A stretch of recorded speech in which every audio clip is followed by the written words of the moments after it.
So today I wanted to make a video talking about just a personal statement. I know it can be very difficult and overwhelming to make your personal statement because you just maybe don't know where to begin or how to start. And I wanted to share some of the tips I used and some of the things I did to approach this project. If you want to learn more about these tips, please keep watching.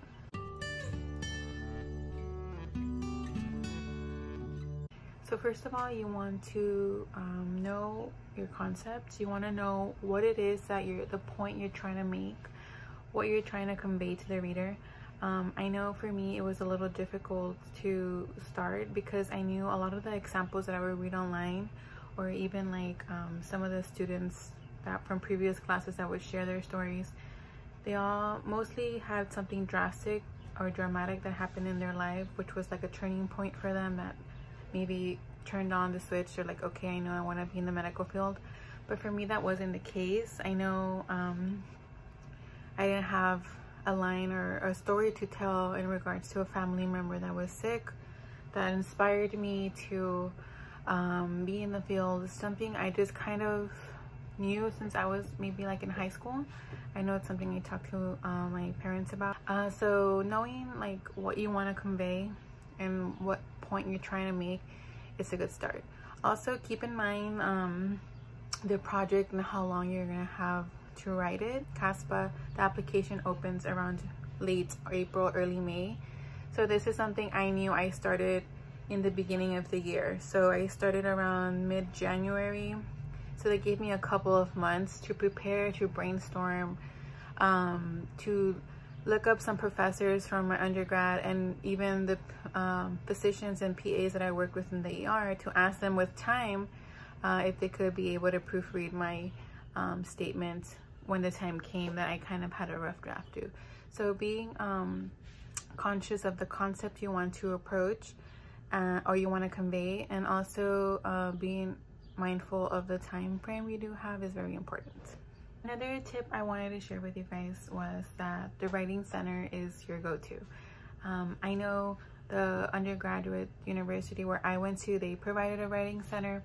So I'm pretty sure that a lot of universities have a Writing Center available for their students. I graduated in 2015, but even though I graduated in 2015, I called the Writing Center at my university, which I attended to, which happened to be about 7 to 10 minutes away from my house, so I can travel to. I called them and I told them, hey, I'm applying to the university's physician assistant program. I'm writing a statement. Am I still allowed to go to the Writing Center? They were like, yeah, you're more than welcome to go. So if you happen to be in my case where you kind of graduated and you kind of don't have a Writing Center to go to, and it's been a couple of years maybe. I know for me it was 4 years since I returned to the university to use their services. I called them and I asked them, they were more than welcome to help. But if you are in your undergraduate career currently and you do have a Writing Center available to you, I cannot stress the fact that we are blessed to have that service available to us, and I recommend highly that you use it. I know I went there a couple of times.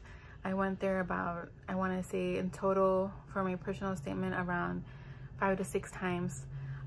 Each time I went, thankfully there was, I think, a different reader each time, so that was pretty good because I got a different point of view each time. So I went to the Writing Center and they read on my grammar, on my word usage, on getting straight to the point with less words. And something I also asked them each at the very end after reading my statement, I was like, okay, can I ask you some questions now? After they gave me my feedback, of course, okay, is my point getting across? Are you understanding what I'm trying to say? So that's also a bonus of going to the Writing Center. Not only do they correct your grammar errors and they proofread your paper, but you can also ask them hey, are you understanding what I'm trying to convey? So that's a plus. Another tip I really recommend is having 2 to 3 proofreaders. Now, you don't have to have 3, 4, 5, or 3 even, as long as you have 2 proofreaders that you fully trust. For me, I know I had a professor from my undergraduate career, which was also one of the professors that wrote me my letter of recommendation. She was my anatomy and physiology undergraduate professor, and like I said, someone that wrote me a letter. So I know I had this professor that I trusted, and their advice and their guidance, and that they were gonna tell me the truth. I also didn't want to just go to someone that was maybe like a family member where they were gonna kind of sugarcoat and be like, no, your statement's great. So I went to this professor, and she read my statement, and she told me the cold-hearted truth, which I needed to hear. I also had a physician assistant that worked in the ER where I was scribing for a couple of years. I asked her, of course, in advance. Also, the professor that I had proofread my paper, I asked him in advance, like, hey, I'm getting ready to write a statement for the program, which I am applying to in a couple of months. Would you be able to proofread my paper? Because we have to also be considerate that they're also in the working field already, or maybe they have families of their own, and you can't really come up to them the night before or a week before and ask them to read such an important paper as going to be it's almost like a key to get you to the career you want to be or the program you want to be. At the end of the day, the personal statement is very important, right? So I know I asked them in advance if they could read my paper, and they were more than welcome to, because I gave them a couple of months time frame to understand. I also reminded them a couple of weeks before. And then when I did have a good rough draft, after going to the writing center a couple of times, fixing those mistakes, adding new ideas, new thoughts, brainstorming, I was able to give them a paper where they could read, and they could also correct for me. So that was also something I thought that was very helpful. So also having multiple drafts helps when you're writing your statement, only because you get to see the change from your draft number 1 to maybe your draft number 5 or 6, how different the beginning to the end was. Because in between this time, you've had your first draft, right? Like, this is the one I want to start with, this is what I'm gonna get across no matter what. And then you see when you're at the very end how different your paper is. Mind you, in between this time, you've had 2 or 3 proofreaders. Hopefully you've gone to the writing center at least 2 to 3 times. In between that, I'm pretty sure you're gonna have about 3 to 4 or 5 maybe drafts. So you get to see your thoughts and your ideas and your paper evolve and strengthen, which is what we want at the end of the day, because you want your statement to really convey what your story is and what you're trying to get across, and your mission and why you want to get into this field or whatever field you're trying to get into. In my case, it was why I want to be a PA and why I want to apply to their program. So writing multiple drafts, it's encouraged, and something for sure that I did, and I believe that helped me, because maybe I had a thought but I wasn't really conveying the content of it or the strength about it, but I was like, this is why I think this is important. But then after really having 2 or 3 proofreaders, going to the writing center, and multiple drafts, I was able to convey my message in shorter amount of words, stronger words, and display my actions that prove why I'm the description of my essay. Instead of saying I'm courageous, I'm strong, I was able to tweak it, and I was able to convey my strength and my ambition with my actions, with my experiences, instead of saying that I am a strong applicant. So something that helps me is whenever I have to write a paper or an essay, something I've done I think since I was in high school, and I for sure did an undergraduate, and this really helped me while writing my statement, was I always break down my paper into 5 blocks. I start with my introduction, my body. I break down into 3 strong thoughts, or 3 strong concepts, or 3 strong messages I'm trying to get across, and then I have my conclusion. I started with like a flashback from when I was like in 5th grade, with experience in my life that kind of discussed kind of the hard times I've gone through since I was young. So I know I try to captivate my audience with kind of like a flashback memory. So I started off my introduction with a sentence in that nature, and then I kind of broke it down and I kind of intertwined it to the present. I kind of grew up in my introduction. I started being like a young girl in 5th grade, and I ended up talking about my volunteering experience in local clinics.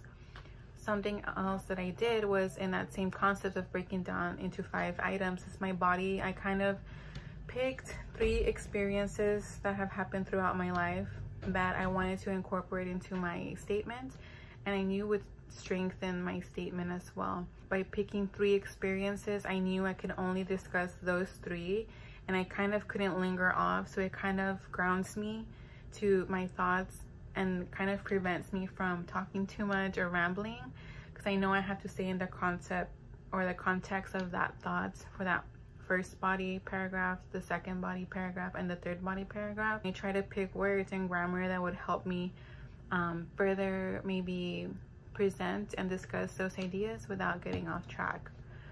And lastly, for the conclusion, I know that's like the cherry on top, or that's kind of like tying in your entire personal statement. So I knew I had to end my conclusion with a bang, I guess you can say. I kind of wanted to use really descriptive words and my experiences as well that I've kind of gathered throughout all 3 of the previous experiences and my introduction, that I kind of wanted to just kind of roll them up together. And then I kind of started my conclusion with that, with all 3 of my experiences and my introduction, how all that made me together. Obviously discussing my actions and not saying I'm an ambitious, strong candidate, but I wanted my previous experiences to speak for themselves. I wanted them to be able to read that and be like, okay, this is an ambitious person. This is a person that's determined. No matter what she's gone through, she hasn't given up. She's determined.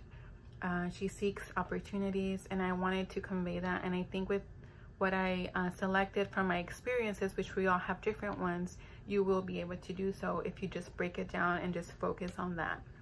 And for my conclusion, the other, I guess, second little chunk, the second half, I kind of discussed why or what I plan to do if I'm accepted into their program, or if when I do become the PA that I wish to become one day, what I'm gonna do with my local community, how I plan to give back, and just being in the position where I can express and deliver and just give back everything I've experienced, everything I've gained in my life, and what I plan to gain in the program, how I plan to better my community, and how all of that will just continue to help me grow. I feel like ending with something like that is really inspiring. I thought that was a very good way to break down your essay into 5 blocks, and that's something I highly encourage, and something that I surely did when it came to my statement.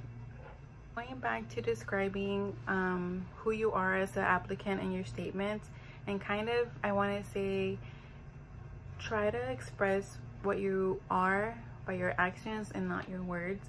That's something I got a lot from my proofreaders, and by reading some example essays online.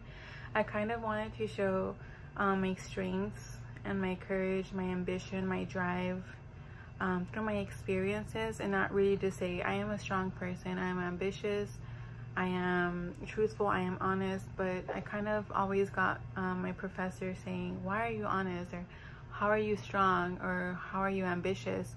So I was like, wait, that's true. Like, I have to show through my actions that I'm strong, I'm ambitious, I'm driven, I don't give up, I take constructive criticism. So I know I picked experiences where I was put in a certain situation where I had no other choice but to show strength, to show ambition, to show courage, to show things of that nature, to show things that I'm saying that I am, rather than saying that I am that, okay? So that's something I really also encourage you to choose experiences where you're kind of put in a situation where you have to express what you're saying that you are, rather than saying that you are that word. So that kind of speaks for itself, and it will show the program that you're interested in that you truly are what you say you are at the end of the day. And it's easier said than done, so that's why it's highly recommended, and something I recommend you guys to try to describe what you are instead of saying you are a strong candidate. Just show them with actions that you are the strong candidate, and that's something you want to include in your statements. And lastly, I just want to end this video with saying that don't forget why you want to apply to the program of your choice, or why you want to be in the medical field, or why you want to be in the field you want to be in the first place. I know it can be really easy to kind of lose yourself in the swamp of examples that you're probably looking up online, or maybe stories that you're hearing other applicants have, like maybe hearing an unfortunate story of how someone's family member had cancer, or how someone was involved in a car accident and they had a fracture, or someone dealt with a stroke, and that kind of was your tipping point where as to how and why they wanted to be in the medical field. I just kind of thought about it. I was like, I am unique. We all have our own story. You have your own story, your own experiences, just like I have my own story and my experiences. And I feel like at the end of the day, that's what makes us all different. So you have the power to tweak your statement in a way that it makes you appear like the strong person and the good applicant that you are. So it's very important that you demonstrate that and talk about that in your statement, and just show the reader and convey your strengths, instead of saying that you're a strong candidate. Bring out the goodness in what you want to talk about and all your experiences, because not everyone has the same ones.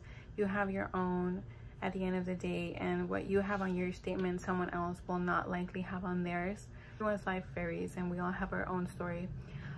So go make sure you really juice that and milk that and make that your own, and that is the power you have at the end of the day, is being yourself and your life. And be mindful of the experiences you wish to show, obviously, and something that will strengthen you as a candidate. Okay, those are the points I wanted to convey. Those 7 points are something that I think is very crucial and highly recommended. Those are definitely the 7 things that I incorporated into my statement when I typed it, and it got me into the PA program of my choice, which was my number 1. And it was also the first personal statement that I ever used to apply to a graduate program, and I was accepted into the PA program that was ranked number 1 for me. And I hope that this was very useful for you guys. If you guys have any comments or concerns or any questions you'd like to ask, feel free to do so. I hope at the end of the day, no matter what, you guys just sit back and brainstorm and remember how important you are and how different you are from all other candidates, and that hard work will get you to where you want to be at the end of the day. I hope you truly believe that in your heart and you understand that. So I just wanted to end the video with that comment and those words of encouragement. So I hope this video helped you guys. Thank you so much for watching.